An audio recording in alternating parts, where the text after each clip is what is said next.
የሆርሙዝ ወሽመጥ ያለው ግጭት በመባባሱ የነዳጅ ዋጋ በከፍተኛ ሁኔታ ጨመረ። ኢራን በባህሬንና በዮርዳኖስ በሚገኙ የአሜሪካ አበይት የተባሉ መሰረተ ልማቶች ላይ ጥቃት መፈጸሟ ተመላክቷል። ትራምፕ የኢራን ጦርነትን መቀጠሉን ለኮንግረስ አሳወቁ። ይህንንም የዓለም ሚዲያዎች ዘግበውታል።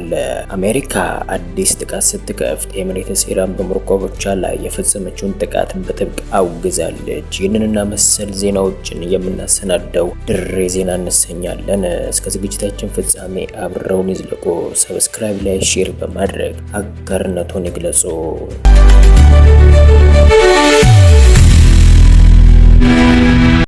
በአሜሪካና ኢራን መካከል ዳግም ያገረሸው ጦርነት በመባባሱ የነዳጅ ዋጋ በከፍተኛ ሁኔታ መናሩ ተመላክቷል። በኤስያ ገበያ የነዳጅ ዋጋ ጭማሪ ያሳየ ሲሆን አንድ በርሜል ድፍድፍ ነዳጅ ዋጋ በ1.9 በመቶ አሻቅቦ በበርሜል $84.87 ደርሷል። ይህም ከፍተኛ የሆነ የዋጋ ጭማሪ መሆኑን ተመላክቷል አሳይቷል። በአሜሪካ ገበያ ደግሞ በ2 በመቶ ጨምሮ በበርሜል $79.75 እየተሸጠ ነው ተብሏል።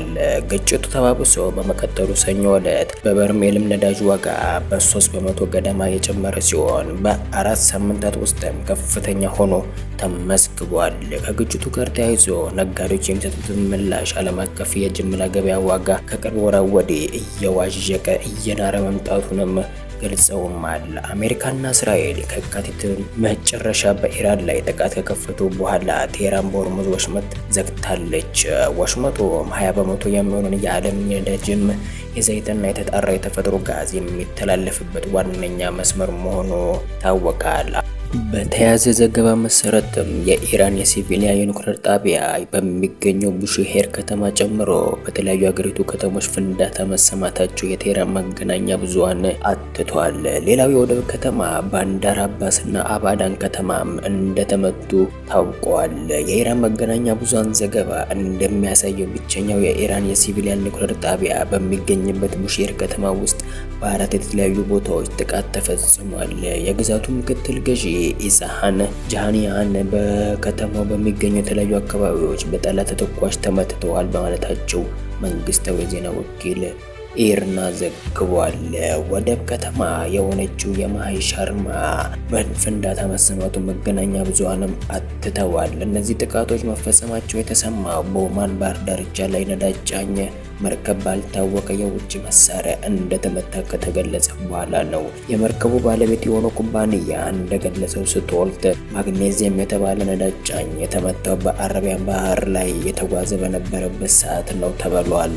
የመርከቡ የሞተር ክፍል እሳት ቢያያዝም የተጎዳ ሰው አለመኖሩም ታውቋል። በተጨማሪም ኢራን በሆርሙዝ ወሽመጥም ሲጓዙ የነበሩ 2 ነዳጅ ጫኝ መርከቦችም መታ ብሎም ተርፎ ማውደሟንም አስታውቃለች። በዚህ ጥቃት ህንዳዊ ባህረተኛ መገደሉን አስታውቀው የባህሩም የተባበሩትም አረብ ኤሚሬትስ መከላከያ ሚኒስቴር እርምጃ ድፍረት የተሞላበት ነው ሲሉ አውግዘዋል።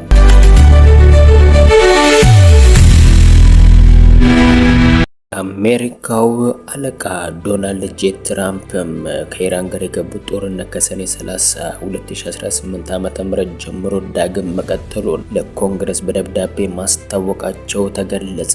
በዚህ ደብዳቤ መሰረት ኮንግረሱ በኢራን ላይ የሚፈጽሙት ጥቃት ይሁንታውንና ድጋፉ የሚሰጣቸውም ድረስም ከ60 ቀናት ዕድሜ ይኖራቸዋል። ፕሬዚዳንቱ ምንም እንኳን አዳዲስ ጥቃቶችን መፈጸማቸው ቢቀጥሉም እንዲሁም በወደቦቿ ላይ ዳግም እገዳ ቢጥሉ አሁንም ከኢራን ጋር የገቡት የተኩስ አቁም ጦርነቱንም የማቆም እድል እንዳለው ተገልጿል። የኢራን አብዮታዊ ዘብ በበኩሉ በዮርዳኖስ ባህሬንና ኩዌት የሚገኙ የአሜሪካ ወታደራዊ ኢላማዎችን ማጥቃቱና ማደባየቱንም ቀጥሏል። እሁድ ዕለት በሆርሙዝ ወሽመጥ አካባቢ ዳግም ውጊያ መካሄዱን ተከትሎ የአሜሪካ ጦር በኢራን ላይ አዲስ ዙር ጥቃት መክፈቱን አስታውቋል። ፕሬዚዳንቱ በደብዳቤያቸው ላይ አሜሪካንና የዩናይትድ ስቴትስ ብሔራዊ ደህንነትና የውጭ ፖሊሲ ፍላጎትን ለመጠበቅ ባለኝ ኃላፊነት የተነሳ ወታደራዊ እርምጃ ወስጃለሁ ብለውም ገልጸዋል። በዚህም ረገድ መካከለኛው ምስራቅ በከፍተኛ ሁኔታ መናጡን በእንደዚህ አይነት አውደ ውጊያ ላይ ሰላም ማጣቱን እንደቀጠለ ታውቋል። ሰላም ስምምነቱ እየደፈረሰ አሁንም የጦርነትም ነጋሪት እየተጎሸመ ከፍተኛ የሆነ ውጥረትን መንገሱ የዋጋ ንረትን መጨመሩ ታውቋል።